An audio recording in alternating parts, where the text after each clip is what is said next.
오늘도 예배 나오신 여러분들을 환영하고 축복합니다. 저를 따라 해보세요. 나는 구원의 통로입니다. 나는 축복의 통로입니다. 나는 행복의 통로입니다. 우리 황간절교회 성도들이 세 가지 통로로 황간지역에서 살아갈 수 있기를 바랍니다. 사람은 살아가는 목적이 분명히 있습니다. 그것을 우리는 삶의 목적이라고 부릅니다. 목적은 또한 그 사람의 삶의 원동력이기도 합니다.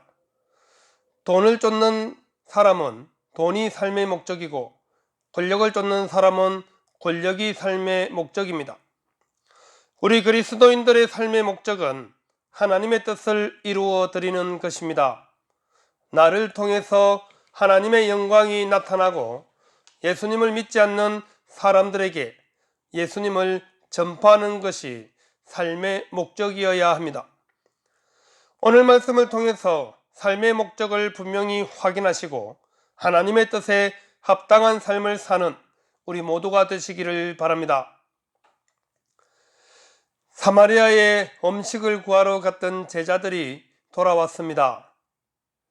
그들이 음식을 구해와서 예수님께 잡수시라고 드렸습니다. 하지만 예수님은 이렇게 말합니다. 32절에 이르시되 내게는 너희가 알지 못하는 먹을 양식이 있느니라. 음식을 드시라고 하는 제자들에게 먹을 양식이 있다고 하자 제자들은 갑자기 수근수근거리기 시작했습니다. 누가 먹을 것을 드렸는지 궁금했습니다. 그때 예수님은 제자들에게 자기의 양식이 무엇인지를 알려주십니다. 34절에 예수께서 이르시되 나의 양식은 나를 보내신 이의 뜻을 행하며 그의 일을 온전히 이루는 이것이니라 말씀하고 있습니다. 제자들이 생각하는 양식과 예수님이 말씀하고 있는 양식이 완전히 다른 것입니다.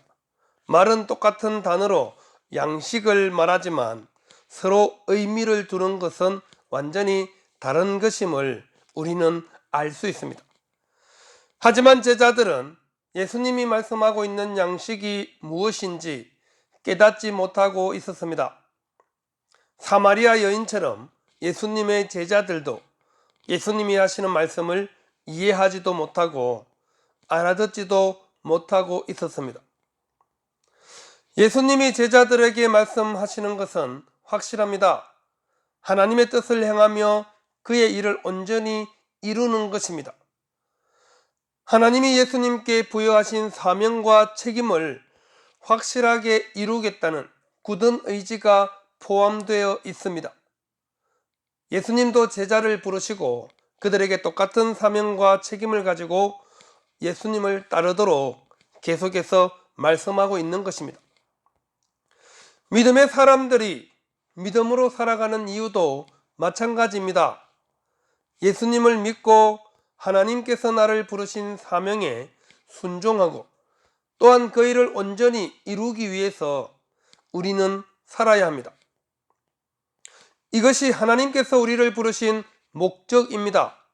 하지만 하나님을 믿는다고 말하면서 아직까지 자신이 왜 그리스도인으로 부름을 받았는지, 왜 교회를 다니고 있는지 잘 모르는 사람들이 많습니다.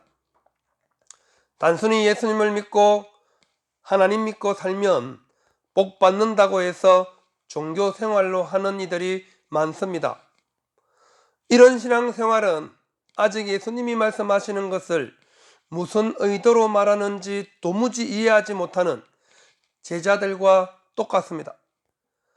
신앙생활의 경륜이 깊어질수록 우리는 더욱 하나님의 뜻을 이루기 위해서 헌신하고 말씀에 순종하며 살아야 합니다.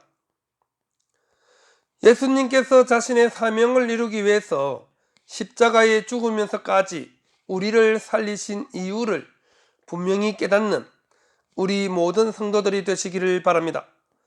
사순절 기간에 하나님께서 나에게 맡기신 사명이 무엇인지를 다시 한번 확인하시고 그 사명을 온전히 이루기 위해서 내가 무엇을 해야 하는지 자신을 돌아볼 수 있기를 바랍니다. 나를 통한 하나님의 계획이 분명하고 명확하기에 우리는 방관하거나 모른 척하면 안 됩니다.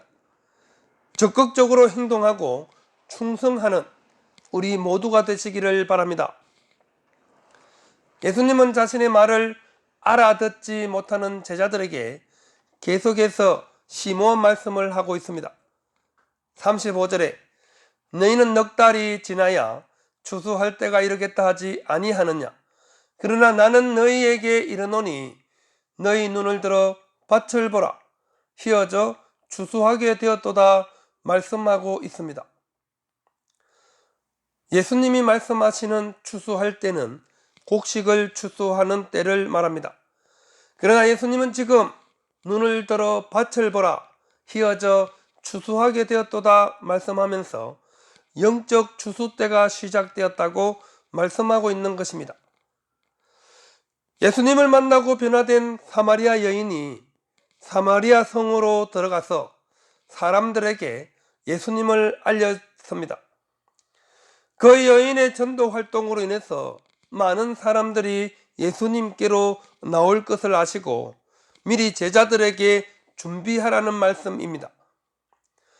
변화된 여인으로 말미암아 사마리아에 예수님을 믿게 될 사람들이 많게 됨을 미리 알려주시는 것입니다. 영적인 일은 하나님이 하시는 일입니다. 하지만 사람을 도구로 사용하십니다. 사마리아 여인 한 명의 헌신이 사마리아 성을 예수 믿는 사람이 많아지도록 한 것입니다. 그래서 뿌리는 자와 거두는 자가 다르다는 것을 예수님이 말씀하고 있는 것입니다.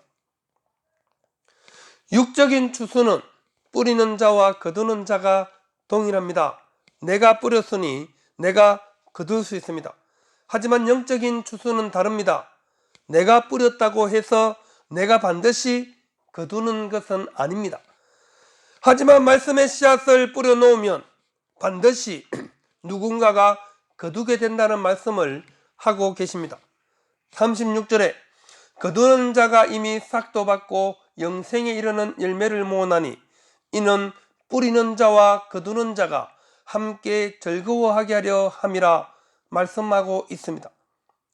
뿌리는 자는 예수님과 사마리아 여인으로 추정할 수 있습니다. 거두는 자는 예수님의 제자들을 의미한다고 볼 수 있습니다. 뿌리는 자와 거두는 자가 모두 함께 즐거워할 수 있는 것이 영적 추수의 의미입니다. 예수님은 전도의 열매가 반드시 있음을 말씀해 주고 있습니다.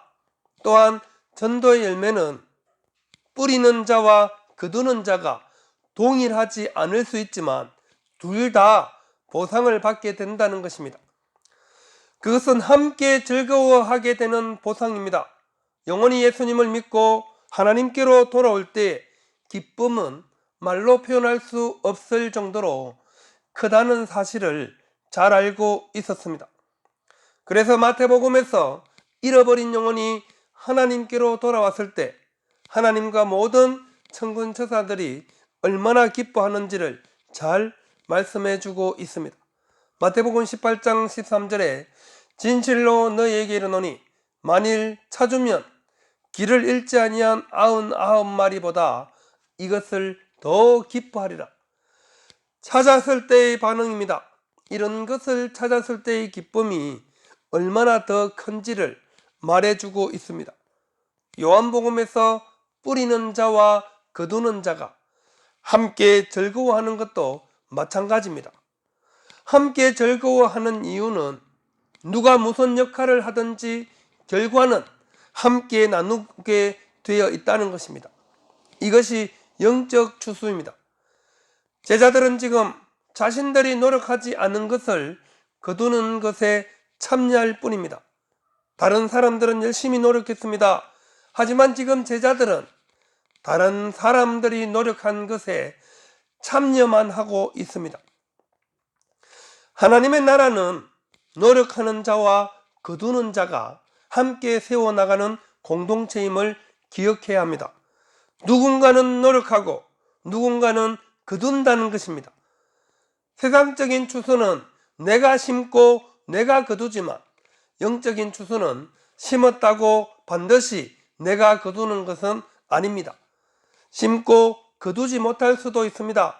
하지만 다른 사람이 거둘 수 있다는 것을 말씀하고 있습니다. 그래서 교회와 성도는 항상 하나님의 말씀을 부지런히 심어야 합니다. 뿌리는 자가 있으면 반드시 거둘 수 있기 때문입니다. 오늘날 교회가 주님 오실 때까지 감당해야 되는 사명입니다. 복음의 씨앗을 뿌려놓으면 누군가가 거둘 수 있기에 우리에게 맡겨진 복음 전파의 사명을 잘 감당하는 저와 우리 모두가 되시기를 바랍니다. 하나님께서 우리를 먼저 부르시고 우리에게 복음을 땅끝까지 전하라고 하신 이유도 바로 이 때문입니다. 심은 대로 반드시 거둘 수 있기 때문입니다. 사마리아 여인이 동네에 들어가서 예수님을 전했습니다. 그 결과로 인해서 많은 사마리아인이 예수님을 믿었습니다. 한 여인의 삶의 변화가 가져다 준 놀라운 열매입니다. 예수님을 증언함으로 인해서 사마리아의 많은 사람들이 예수님을 믿었습니다. 예수님을 믿었다고 말하는 것은 완전히 제자의 삶을 살았다는 것이 아니라 이제 예수님을 믿기로 결단하고 신앙생활의 첫 발을 내딛었다는 의미입니다. 중요한 것은 예수님을 믿기로 결단하는 것입니다. 예수님을 모르고 거부하는 사람들도 많지만 사마리아 성에는 많은 사마리아 사람들이 예수님을 믿겠다고 예수님께로 찾아왔습니다. 그리고 예수님께 요청합니다. 40절에 사마리아인들이 예수께 와서 자기들과 함께 유하시기를 청하니 거기서 이틀을 유하심에 말씀하고 있습니다. 앞에서 계속 말씀드렸듯이 당시의 문화적인 상황에서 유대인인 예수님이 사마리아 동네에 머문다는 것은 파격적인 일입니다. 사마리아 사람들이 먼저 유대인인 예수님께 머물러 달라고 요청한 것입니다. 이것이 복음의 능력입니다. 복음의 능력은 문화와 관습과 모든 것을 초월하는 힘이 있습니다. 예수님께서 제자들과 함께 이틀을 더 머물렀습니다. 그리고 예수님의 말씀으로 믿는 자가 더욱 많아졌습니다. 전에는 사마리아 여인에게 간접적으로 예수님을 들어서 알았지만 이제 사마리아 사람들은 예수님의 말씀을 직접 들음으로 인해서 믿는 자가 더욱 많아졌습니다. 믿음은 들음에서 나옵니다. 로마서 10장 17절에 그러므로 믿음은 들음에서 나며 들음은 그리스도의 말씀으로 말미암았느니라 기록되어 있습니다. 믿음은 그리스도의 말씀으로 말미암습니다. 믿음은 자동으로 생기지 않습니다. 그리스도의 말씀을 들어야 믿음이 생긴다는 사실을 꼭 기억하십시오. 그래서 우리는 삶 속에서 하나님의 말씀대로 살아야 하고 예수님께서 나를 통해 행하신 놀라운 말씀을 믿지 않는 사람들에게 전해 주어야 합니다. 그래야 믿지 않는 사람들이 예수님을 믿을 수 있습니다. 하나님의 말씀이 아니고는 믿음이 생길 수가 없습니다. 말씀을 통해서 훈련받아야 믿음이 계속 성장할 수 있습니다. 한 사람의 회심으로 인해서 많은 사람들이 예수님께로 나오게 되었고 예수님의 말씀으로 더욱 믿는 자가 많아졌습니다. 영적 추수는 바로 이런 것입니다. 우리가 전도를 하고 복음을 전하면 열매를 거두게 하는 분은 하나님이십니다. 믿음으로 살겠다고 나온 사람들에게 하나님의 말씀을 들려주어야 합니다. 말씀을 듣고 믿음이 생기고 믿음이 계속해서 성장해서 예수님의 제자로 살아가는 것임을 분명히 기억하시기 바랍니다. 사마리아 사람들이 여인에게 하는 말을 들어보십시오. 42절에 그 여자에게 말하되 이제 우리가 믿는 것은 내 말로 인함이 아니니 이는 우리가 친히 듣고 그가 참으로 세상의 구주신 줄 알미라 하였더라. 사마리아 사람들은 이제 자신들이 믿는 것은 사마리아 여자의 말로 인함이 아니라 자신이 친히 듣고 그가 세상의 구주신 줄을 알았다고 고백하고 있습니다. 확실한 신앙 고백을 사마리아 사람들이 하는 것입니다. 자신들이 직접 경험하고 알게 되어서 예수님을 세상의 구주로 고백하고 있는 것입니다. 중요한 것은 예수님이 어떤 분인지 들어야 합니다. 그리고 직접 확인하고 그들이 입술로 신앙 고백을 해야 합니다. 이 모든 일을 하도록 만든 분이 예수님이십니다. 한 여인을 만나기 위해서 당시의 모든 관습을 깨고 사마리아로 들어오셨고, 또한 그 여인을 변화시켰고 온 동네가 예수님을 세상의 구주로 알게 되었기 때문입니다. 오늘 우리를 하나님께서 이렇게 부르셨습니다. 하나님의 일에 동참하는 것은 참으로 영광스러운 일입니다. 하나님은 오늘도 영적인 추수를 위해서 환관지역에서 우리를 사마리아 여인처럼 만나주셨고 그 사명을 감당하도록 초대하셨습니다. 우리를 기다리는 영혼이 많다는 것을 기억하십시오. 우리가 책임감을 가지고 용기 있게 나설 때 하나님은 예비하신 귀한 영혼들을 우리에게 붙여주실 것입니다. 주저하지 마시고 영적 추수를 위해서 준비해야 합니다.